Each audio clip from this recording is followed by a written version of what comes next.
సుమన్ టీవీలో మీ business promotions కోసం ఈ కింది నెంబర్ను సంప్రదించగలరు.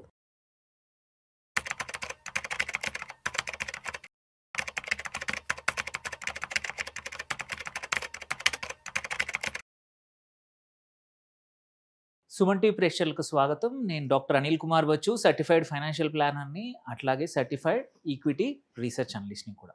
సో ఇండియన్ మార్కెట్స్లో ఒక క్వశ్చన్ అందరికీ వస్తూ ఉంటుంది. ఏంటంటే ఈక్విటీస్ ఇన్వెస్ట్ చేసేప్పుడు నేను లార్జ్ క్యాప్లో చేయాలా, స్మాల్ క్యాప్లో చేయాలా, ఆర్ మిడ్ క్యాప్లో చేయాలా, or a combination of this పోర్ట్ఫోలియోలో చేయాలా, లేకపోతే ఇంకొకటి ఏంటంటే చాలామంది భయపడే సెగ్మెంట్ మైక్రో క్యాప్స్, అంటే స్మాలర్ కంపెనీస్ వాటిల్లో ఇన్వెస్ట్ చేయాలనేది అడుగుతూ ఉంటారు.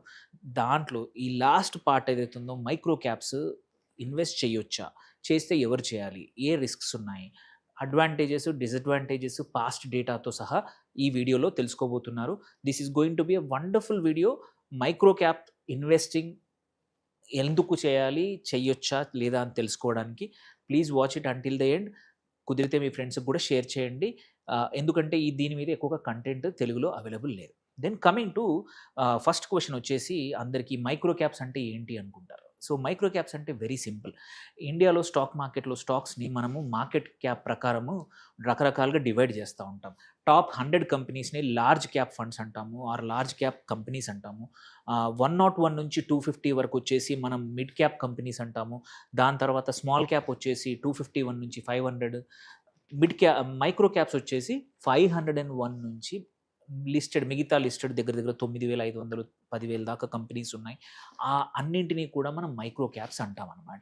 ఎందుకు ఈ డిఫరెన్సియేషన్ ఏంటంటే, పెద్ద కంపెనీలు యూజువల్లీ స్టేబుల్గా ఉంటాయి, బిజినెస్ మోడల్స్ ప్రూవ్ అయి ఉంటాయి, and returns, corporate governance and performance, operational excellence అన్నీ కూడా మోర్ ఆర్ లెస్ సెట్ అయిపోయి ఉంటాయి. ఎందుకంటే ఆల్రెడీ లైఫ్ సైకిల్ అన్నీ చూసుంటాయి.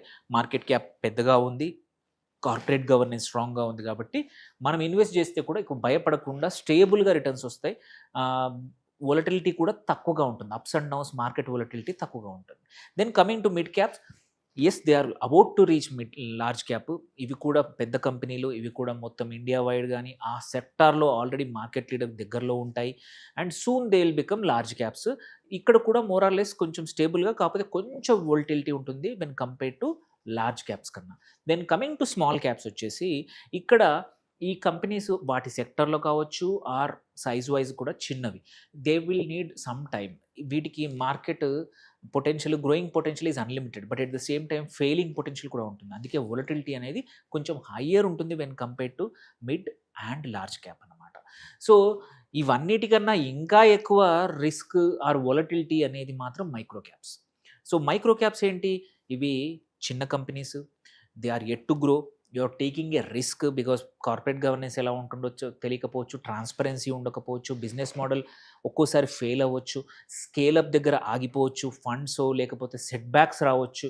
సో ఇలాంటి పరిస్థితులు ఏంటంటే మైక్రో క్యాప్లో కంపల్సరీ రిస్క్ అయితే ఎక్కువ when compare to other 3 categories. So కాకపోతే ఏంటంటే లాంగ్ టర్మ్లో they will give you wonderful returns. ఎలాగో నేను చూపిస్తాను. Next slide is very important. మీరు చూసుకుంటే, so this is the data. మీరు ఇక్కడ చూసుకుంటే లాస్ట్ 10 ఇయర్స్లో 2017 నుంచి 27 వరకు కూడా, 26 వరకు కూడా చూసుకుంటే, out of 10 years 7 years micro క్యాప్సే డామినేట్ చేశాయి ఇన్ టర్మ్స్ ఆఫ్ మొత్తం ఇండెక్స్ని చూసుకుంటే, రిటర్న్స్ వైజ్ చూసుకుంటే 7 times they are the leading, average followed by mid caps కానీ స్మాల్ క్యాప్స్ అనమాట. సో ఇది వెరీ ఇంపార్టెంట్ స్లైడ్. మీరు చాలామంది ఎవరైతే మైక్రో క్యాప్స్ అంటే భయపడతారు, but if you are stay invested, మంచి స్టాక్స్ పిక్ చేసుకుని మంచి శాటిలైట్ పోర్ట్ఫోలియో పిక్ చేసుకుంటే మాత్రం మైక్రో క్యాప్స్ బాగా రివార్డ్ చేస్తాయి అనేది మాత్రం ఈ డేటా నుంచి కనబడతా ఉంది. ఎస్, లార్జ్ క్యాప్ అవన్నీ బాగానే ఉన్నాయి, బట్ సో ఎలా ఉంది ఆ నంబర్స్ కూడా చూసుకుంటే, నేను చెప్పాను 7 out of 10 times number 1 rank among all this 4 is micro caps.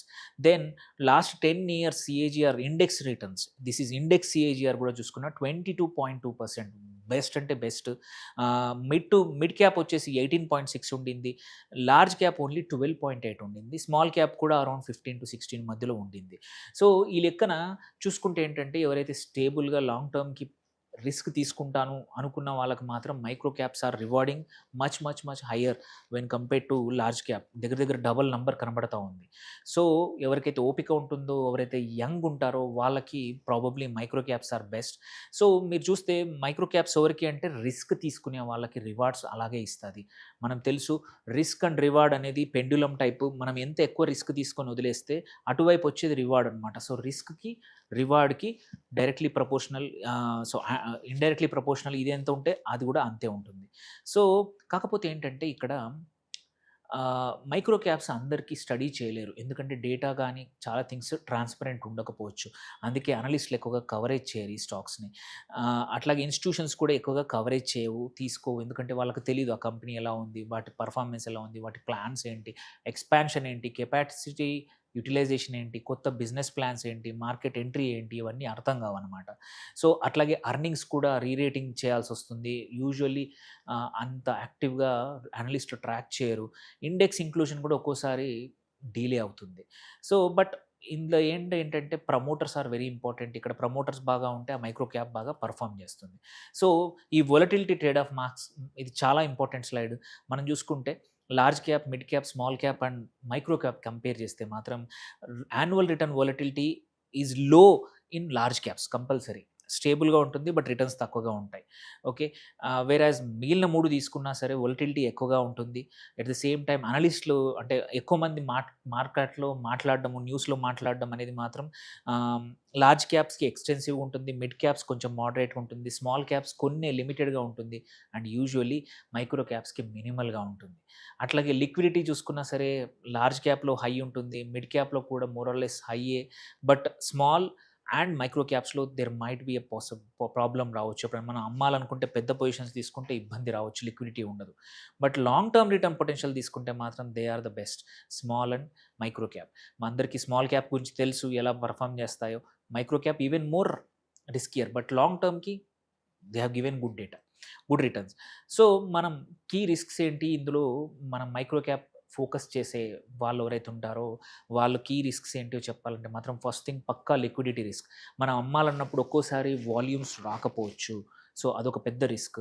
Second వచ్చేసి కార్పొరేట్ గవర్నెన్స్. చాలాసార్లు ఏం చూస్తామంటే కంపెనీ యొక్క ప్రమోటర్లు కానీ కీ మేనేజ్మెంట్ పర్సనల్ కూడా ట్రాకింగ్ ఉండదు కాబట్టి, భయం ఉండదు కాబట్టి మిస్గవర్నెన్స్ అయ్యే అవకాశాలు చాలా ఎక్కువగా ఉంటాయి. Then business model risk. Proven ఇప్పటివరకు బాగానే ఉంది, ఒకసారి ఒక లెవెల్కి వచ్చాక అక్కడి నుంచి బిజినెస్ మోడల్ సక్సెస్ కాకపోవచ్చు, రెప్లికేట్ కాకపోవచ్చు, స్కేలప్ కాకపోవచ్చు. సో ఈ రిస్క్ అయితే పక్కా ఉంటుంది. దెన్ మార్కెట్ సెంటిమెంట్ ఏదైతే ఉందో యాంప్లిఫికేషన్. మనం చూస్తే మార్కెట్స్ పడిపోయినప్పుడు ఇది ఎక్కువగా పడిపోతాయి. మార్కెట్ నెగిటివ్ మూడ్లోకి వెళ్తే ఇంకెక్కువగా నెగిటివ్కి వెళ్తాయి. సో ఈ రిస్క్స్ మాత్రం మైక్రో క్యాప్తో పక్కా ఉంటుంది. బట్ మనం మైక్రో క్యాప్ ఇన్వెస్టింగ్ చేద్దాము. ఇప్పుడు ఈ వీడియో చూసాక ఎస్ రిటర్న్స్ ఆర్ హయ్యర్, నాకు టైం ఉంది, నేను రిస్క్ తీసుకుంటాను అనుకునే వాళ్ళు ఎలా అప్రోచ్ చేయాలో చూస్తే మాత్రం first screening should be very good. So మీరు చూస్తే ఫిల్టర్ చేసుకోవాలి, ఫండమెంటల్స్ ఎలా ఉన్నాయి, గ్రోత్ ఎలా ఉంది, గవర్నెన్స్ ఎలా ఉంది, దీని మీద పక్కా ఫోకస్ చేయండి. ఏ కంపెనీ ఎవరో చెప్పారని ర్యాండమ్గా మాత్రం డోంట్ ఎంటర్. అది very important. Screening is very important. ఈ 3 ఇక్కడ ఇంపార్టెంట్. దెన్ తర్వాత డీప్ డైవ్ కుదిరినంత వరకు కొంచెం ఎక్కువ తెలుసుకోండి, బాటమ్ అప్ రీసెర్చ్ చేయండి, కంపెనీ గురించి మేనేజ్మెంట్ మీటింగ్స్ ఏమైనా డేటా ఉంటే చూడండి. అట్లాగే పోర్ట్ఫోలియో కన్స్ట్రక్షన్ చేసేటప్పుడు మాత్రం position sizing, diversification very important micro క్యాప్లో. లార్జ్ క్యాప్లో కానీ మిడ్ క్యాప్లో అంత ఎక్కువ ఉండకపోవచ్చు, బట్ మైక్రో క్యాప్లో మాత్రం ఏంటంటే పొజిషన్స్ స్మాల్గా తీసుకోవాలి. పోర్ట్ఫోలియో డైవర్సిఫికేషన్ కూడా చాలా ఇంపార్టెంట్. అన్నీ ఒకే సెక్టర్లో నింపేస్తే మాత్రం తర్వాత ఇబ్బంది పడతాం. ఇది బాగా ఉంది, ఇప్పుడు పవర్ బాగా ఉంది, ఇప్పుడు ట్రాన్స్మిషన్ బాగా ఉంది అని అన్ని స్టాక్స్ అక్కడ పెడితే మాత్రం మళ్ళీ ఇబ్బంది పడతాం. So diversification is very important. అన్నిటికన్నా ఇంపార్టెంట్ ఇవన్నిటితో పాటు యాక్టివ్ మానిటరింగ్. ఎందుకంటే వీటి న్యూస్ మీడియాలో ఎక్కువ కవర్ కాదు, సో మనమే మానిటర్ చేసుకోవాలి. అలాంటి టైం ఉన్న వాళ్ళు మాత్రమే మైక్రో క్యాప్ ఇన్వెస్ట్ చేసుకోవాలి. ఇట్ ఈస్ ఎంత రివార్డింగో అంత రిస్కీయే, బట్ ఈ స్ట్రాటజీస్ వాడుకుంటే ఆ రిస్క్ని తక్కువ చేస్తామన్నమాట. సో ఎవరు ఇన్వెస్ట్ చేయొచ్చు, ఎవరు ఇన్వెస్ట్ చేయకూడదు మైక్రో క్యాప్స్లో. సో ఇది సూటబుల్ ఎవరికి, ఒక 5 to 10 years ఇన్వెస్ట్మెంట్ హొరైజన్ ఉంది, నేను తక్కువ వాల్యుయేషన్ ఇప్పుడే కొనేస్తాను, ఆగుతాను, వెయిట్ చేయగలుగుతాను. సెకండ్, కంఫర్టబుల్గా ఒక 30-50% పడిపోయినా సరే నేను భయపడను అంటే ఆ రిస్క్ తీసుకునే కెపాసిటీ నాకు ఉంది అని నేను భయపడను, రియాక్ట్ అవ్వను అనేవాళ్ళు ఇది పక్కా సూట్ అవుతుంది. అట్లాగే ఎవరైతే ఇండిపెండెంట్‌గా కొంచెం రీసెర్చ్ చేసుకోవాలి, ఆ కంపెనీ గురించి, వాటి గురించి చాలా ఉంటుంది ఇన్ఫర్మేషన్, అది చూసుకోవాలి. థర్డ్ వచ్చేసి పోర్ట్‌ఫోలియో అలొకేషన్ ఎప్పుడైతే ఉందో, ఆల్ఫా మీరు ఇండెక్స్ కన్నా బెటర్ ఆల్ఫా కావాలి అని చేసే వాళ్ళకి ఇది బెస్ట్. అట్లాగే హెచ్ఎన్ఐస్ కానీ, ఫ్యామిలీ ఆఫీసెస్ కానీ, ఆర్ ఎవరికైతే డబ్బులు ఎక్కువగా ఉన్నాయో, లిక్విడిటీ పెద్దగా కన్సర్న్ లేదో వాళ్ళు పక్కా మైక్రో క్యాప్‌లో చేయడం చాలా మంచిది. మీరు చూస్తే most of the super star investors అంటాము, వాళ్ళందరూ కూడా ఈ మైక్రో క్యాప్స్‌లో sizable amount of their investments పెడతా ఉన్నారు. They have grown 100 times, 50 times, 100 times their wealth in last 10, 15 years because of micro cap investing. Then ఇదెవరికి సూటబుల్ కాదనేది కూడా చాలా ఇంపార్టెంట్ ఇది. మీరు షార్ట్ టర్మ్ ట్రేడర్స్ ఎవరైతే ఉన్నారో వాళ్ళకి ఇది పక్కా కాదు. ఎందుకంటే హైలీ వోలటైల్ కాబట్టి మీకు సూట్ అవ్వదు. And at the same time retirees కానీ, ఎవరైతే డిపెండ్ అవుతారో మార్కెట్ రిటర్న్స్ మీద, వాళ్ళకి కూడా ఓల్డ్ ఏజ్ ఉన్న వాళ్ళకి ఇది అస్సలు సూటబుల్ కాదు. అట్లాగే ఇన్వెస్టర్స్ రిస్క్ టాలరెన్స్ లేని వాళ్ళు, తట్టుకోలేని వాళ్ళకి అసలు దూరంగా ఉండాలి. వాళ్ళు లార్జ్ క్యాప్స్, మిడ్ క్యాప్స్ దగ్గరే ఆగిపోండి. అట్లాగే సెల్ సైడ్ అంటే ఎవరైనా వేరే వాళ్ళు రీసెర్చ్ ఇస్తేనే వాళ్ళ ద్వారా ఫాలో అయ్యే వాళ్ళు కూడా ప్లీజ్ అవాయిడ్, బికాజ్ ఏ అనలిస్టులు కూడా వీటిని ఎక్కువగా కవర్ చేయరు. అండ్ లాస్ట్, మీరు ఇన్వెస్ట్మెంట్ హొరైజన్ 3 సంవత్సరాల కన్నా తక్కువ ఉన్నా కూడా మైక్రో క్యాప్‌లోకి వెళ్ళకండి. సో ఇన్ ద ఎండ్ ఈ వీడియో చూసేవాళ్ళు ఏంటంటే patience Pakka micro క్యాప్స్‌లో Pakka pay of చేస్తుంది. చిన్న పొజిషన్‌తో అలొకేట్ చేసుకోండి. మీ టోటల్ పోర్ట్‌ఫోలియోలో 5% నుంచి 15% వరకు వెళ్ళండి. మాక్సిమం 20%, అంతకన్నా మైక్రో క్యాప్స్‌కి అలొకేషన్ ఇవ్వద్దు. That is enough. మీకు మంచి సెట్ ఆఫ్ పోర్ట్‌ఫోలియో, ఈ 20% పోర్ట్‌ఫోలియోనే మీ టోటల్ పోర్ట్‌ఫోలియో క్రియేట్ చేసుకుంటే వండర్‌ఫుల్ రిటర్న్స్ వస్తాయి. మీ టోటల్ పోర్ట్‌ఫోలియో రిటర్న్స్ ఒక 4, 5% పక్కా బూస్ట్ అవుతాయి. అట్లాగే ఇన్వెస్ట్మెంట్ లాంగ్ టైమ్ ఉండండి. అండ్ డిసిప్లిన్ మాత్రం అస్సలు మానొద్దు. రీసెర్చ్ ఇండిపెండెంట్‌గా చేసుకోవడం చాలా ఇంపార్టెంట్. మీకేమైనా మైక్రో క్యాప్ క్వెషన్స్ మీద క్వెషన్స్ ఉంటే please post it or reach out to us. And please watch చేయండి, షేర్ చేయండి మైక్రో క్యాప్ ఇన్వెస్టింగ్ ఎందుకు మంచిదో. Thank you for watching. Signing off doctor Anil Kumar మంచు.